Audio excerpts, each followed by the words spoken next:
అదే RTV app వార్తల్ని క్షణాల్లో చదివే అవకాశం ఉంటుంది. ఒక న్యూస్ పేపర్, ఒక టెలివిజన్ ఛానల్ మీ చేతుల్లో ఎప్పుడూ ఉంటాయి. ఓ వృద్ధురాలికి 3 కూతుళ్ళు ఉన్నారు. అయినా ఎవరూ పట్టించుకోవట్లేదని స్థానిక రామడుగు పోలీసులను ఆశ్రయించింది.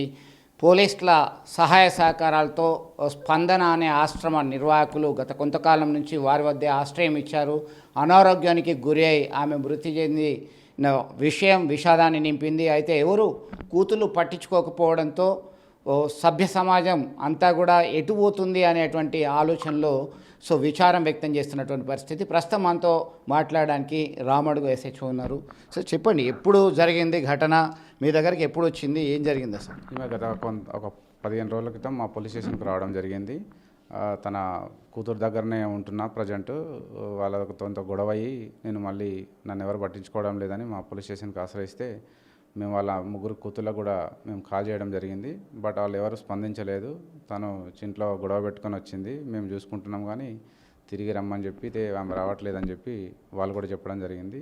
సో వాళ్ళు తీసుకుపోయినందుకు మేము ఇక్కడ మా దగ్గరలో ఉన్న స్పందన వృద్ధాశ్రమంలో అతని కోఆర్డినేటర్కి మాట్లాడి అందులో జాయిన్ చేయడం జరిగింది. తర్వాత ఒక 2-3 డేస్ తర్వాత ఆమె హెల్త్ బాగాలేకుంటే మళ్ళీ గవర్నమెంట్ సివిల్ హాస్పిటల్లో కూడా జాయిన్ చేసి చికిత్స అనంతరం తిరిగి మళ్ళీ స్పందన హాస్పిటల్ ఆశ్రమానికి చేర్పించినాము. నిన్న రోజున ముసలావిడ చనిపోయిందని తెలిసింది. కాబట్టి అందరికీ విజ్ఞప్తి ఏంటంటే, పిల్లలుగా మనం వృద్ధ సమయంలో ఉన్న తల్లిదండ్రులను చూసుకోవాల్సిన బాధ్యత ఖచ్చితంగా పిల్లలపైన ఉంటుంది. వాళ్ళు ఏదో చాదస్తం కొద్దీ మాట్లాడారనో ఏదో అన్నప్పటికీ కూడా వాళ్ళని మనం కంటికి రెప్పలా కాపాడుకోవాల్సిన బాధ్యత పిల్లలుగా మన అందరిపైన ఉంటుంది. కాబట్టి అందరికి కూడా నా విజ్ఞప్తి ఏంటంటే, ముసలితనంలో తల్లిదండ్రులని ఆదరించి చూసుకోవాల్సిందిగా అందరినీ కోరడమని. కంటే కూతుర్నే కను అని అన్నారు పెద్దలు. అయితే ఒక్కరు కాదు, ఇద్దరు కాదు, 3 కూతుళ్ళు ఉన్నారు. అయినా అనాథగా మిగిలింది. అనారోగ్యం బారిన పడితే కరీంనగర్లో ఉన్న ఆసుపత్రిలో చేర్చారు. చివరికి ఆమె అనారోగ్యం బారిన పడి మృతి చెందింది. మీ తల్లి మృతి చెందింది, ఒక్కసారి రండి అని ఈ స్పందన ఆశ్రమ నిర్వాహకులు ఆ కూతుళ్ళకు చెప్పారు. అయినా వారు కనికరించలేదు. అంతా అయిపోయాక, అంత్యక్రియలు అయిపోయాక వచ్చారు. అసలు ఇక్కడే చాలామంది పండుటాకులు అనాథలుగా మారిపోయారు. కరీంనగర్ సమీపంలో ఉన్నటువంటి వెల్చాల గ్రామంలో స్పందన యువసేన స్వచ్ఛంద సంస్థ ఆధ్వర్యంలో ఈ ఆశ్రమంలో ఆశ్రయం పొందుతున్నారు. వీళ్ళందరూ కూడా ఒక్కొక్కరిది ఒక్కొక్క గాథ. అయితే కరీంనగర్ జిల్లా రామడుగు మండలం వెదుర గ్రామానికి చెందినటువంటి దుర్గమ్మ తమ పిల్లలు తమని చూసుకోవట్లేదని రామడుగు పోలీసులను ఆశ్రయించారు. పోలీసులు ఆశ్రయిస్తే ఇక్కడ ఉన్నటువంటి స్వచ్ఛంద సంస్థ నిర్వాహకులు శ్రీనివాస్కి సమాచారం అందించి వారిని చేర్చుకోవాలని కోరడంతో ఇక్కడ చేర్చుకున్నారు. అనారోగ్యం బారిన పడి ఆమె మృతి చెందింది.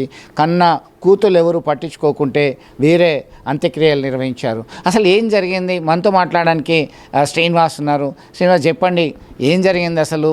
దుర్గమ్మకు సంబంధించిన ఒక్క ఆమె గాథనే కాదు, చాలామంది విషాద గాథలు అట్లనే ఉంటున్నాయి. ఏం జరిగింది దుర్గమ్మకు సంబంధించి? యాక్చువల్లీ దుర్గమ్మ అంటే ఫస్ట్ ఈ మొన్న పోలీసు చేర్చేట కంటే ముందు కూడా మా ఆశ్రమంలో చాలా రోజులు ఉంది. ఓకే. ఎందుకంటే వాళ్ళ బంధువులు ఎవరు మాకు ఈ బిడ్డలు ఉన్నారు, ఎవరు పట్టించుకుంటలేరని మా ఆశ్రమంలో చేర్పించారు. మేము ఎవరికైనా సరే షెల్టర్ అంటే బాధతో ఉన్నారు ఎవరైనా వృద్ధులు అంటే మేము రోడ్ల మీదకి పోయి తీసుకొస్తున్నాం, బస్ స్టాండ్లలో పోయి తీసుకొస్తున్నాం. ఈమె కూడా ఇల్లు లేదన్నారు, అంటే ఇల్లు కూలిపోయిందని అన్నారు. సరే మనం ఎట్లా సేవ్ చేయడానికే కదా ఉన్నది. వాళ్ళ బంధువులే చేర్పించిన తర్వాత వాళ్ళ బంధువుల దగ్గర నుంచి మనం సంతకాలు తీసుకున్నాం, రూల్స్ ప్రకారం చేర్చుకున్నాం ఆశ్రమంలో. తర్వాత కొద్ది రోజుల తర్వాత ఆమె ఏంటంటే మా బిడ్డలు ఉన్నట్టు చూసుకుంటారని వెళ్ళిపోయింది. సరే మేము కూడా పంపించేసినాం. తర్వాత రీసెంట్గా ఏంటంటే మా బిడ్డలు పట్టించుకుంటలేరని చెప్పి ఈమె రామడుగు పోలీస్ స్టేషన్ పోయింది. పోలీస్ స్టేషన్ పోయిన తర్వాత పోలీస్ వాళ్ళు ఏం చేశారంటే వాళ్ళ బిడ్డలకు ఫోన్ చేసిరంట, వాళ్ళు ఏం రెస్పాండ్ కాలేదు. నేను కూడా మన ఎస్ఐ గారితో చాలాసార్లు మాట్లాడినా, సార్ మరి ఏమైందంటే లేదు వాళ్ళు ఏం రెస్పాన్స్ ఇస్తలేరు అని నాకు 1 వీక్లో నేను చెప్తానన్నారు సారు. తర్వాత నాకు అసలు ఏం చెప్పలేదు, రెస్పాన్స్ ఏం కాలేదు. సరే ఇక్కడికి వచ్చిన తర్వాత ఆమె ఏంటంటే అక్కడికి బయట ఫుడ్ తిన్నదో, ఫుడ్ పెట్టిరో లేదో ఎవరో, ఆమె పరిస్థితి ఆరోగ్యంగా బాగాలేదు, బాగా క్షీణించిపోయింది. మేము వచ్చిన తర్వాత 2 రోజులు చూసినాం. 3వ రోజు హాస్పిటల్లో జాయిన్ చేసినాం. అంటే 7వ తారీఖు నాడు హాస్పిటల్లో జాయిన్ చేసినాం. జాయిన్ చేసిన తర్వాత హాస్పిటల్లో 8 రోజులు ఉంచినాం. 8 రోజులు ఉంచిన తర్వాత కూడా ఎందుకంటే మరీ ఆరోగ్యం బాగాలేనప్పుడు ఆమెకు అంతకుముందే పెరాలసిస్ వచ్చింది. ఇక ఏజ్డ్ పర్సను అయినా కూడా అక్కడ ఇంత మంచి మందులు ఇచ్చినా కూడా రికవరీ కాలేదు.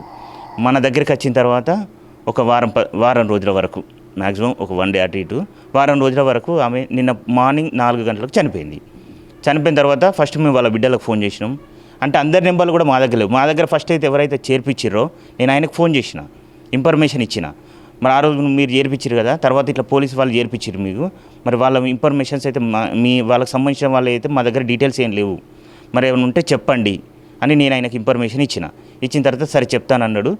చెప్పిన తర్వాత ఆయన మళ్ళీ ఒక 1 అవర్ తర్వాత కూడా చేసిన తర్వాత ఏమో సార్ వాళ్ళు వస్తారో రారో అని ఆయనని చెప్పిన తర్వాత సరే ఒకసారి వాళ్ళ పెద్ద బిడ్డతో మాట్లాడన్న తర్వాత నేను మార్నింగ్ అవర్స్లో కొంచెం అక్కడ బొమ్మకల్లా బిజీగా ఉండడం వల్ల ఇక్కడ మా పనిచేసే అబ్బాయికి నెంబర్ ఇచ్చిన, తిరుపతి నువ్వు మాట్లాడి వాళ్ళని రమ్మను, వాళ్ళు వస్తే కార్యక్రమాలు చేద్దామని చెప్పిన. ఒకళ్ళు తీసుకుపోతా అంటే కూడా తీసుకుపోమని చెప్పేసినాం. ఎందుకంటే వాళ్ళ బిడ్డలు మనం ఒక స్పందించలేదా? అదే నేను చెప్తున్నా. ఇప్పుడు మనం ఇన్ఫర్మేషన్ వాళ్ళ బిడ్డకు కూడా ఇచ్చినాం. బిడ్డకి ఇచ్చిన తర్వాత మీ అమ్మ చనిపోయిందంటే నేను హైదరాబాద్లో ఉందన్నమాట. హైదరాబాద్లో ఉన్నా అన్న తర్వాత మనం ఏం చేస్తాం? మనం ఇక్కడ కార్యక్రమాలు అప్పుడు ఆ రెస్పాన్స్ ఇచ్చిన తర్వాత మరి ఏమన్నా చెప్తారమ్మా మీరు తీసుకెళ్తారా అని అంటే మేము గంట టైం ఇవ్వండి చెప్తామని అన్నదట. సరే గంట టైం తర్వాత ఫోన్ చేస్తే అప్పుడు మళ్ళీ రెస్పాన్స్ కాలేదు. తర్వాత మళ్ళీ మేము లాస్ట్కి అన్ని అంబులెన్స్ మాట్లాడినాం. ఇక్కడ మన వెల్చాలలో వైకుంఠధామంలో కట్టెలు మాట్లాడినాం. మేము ఇక్కడ ఎవరు చనిపోయినా సరే వాళ్ళ ఆత్మ శాంతించాలని చెప్పేసి ఎవరైతే కొడుకులు బిడ్డలు ఉంటారో మనం ఇంట్లో అంటే మన వాళ్ళ ఉండి ఎట్లయితే మనం దాన సంస్కారాలు చేస్తారో నేను అదే టైప్ చేస్తాను. నేను ఇప్పటి వరకు 3 చేసిన, ఇది 4వది. కానీ సేమ్ అదే విధంగా నాకు 15,000 ఖర్చు వచ్చినా పర్లేదు, ఎందుకంటే వాళ్ళ శాంతించాలి అని చెప్పేసి అదే ఉద్దేశంలో ఏదో చిన్న చేసి పంపించే అట్లయితే చేయను. దుర్గమ్మను వాళ్ళ అక్క కొడుకు చెల్లె కొడుకు అన్నట తీసుకొచ్చి ఇక్కడ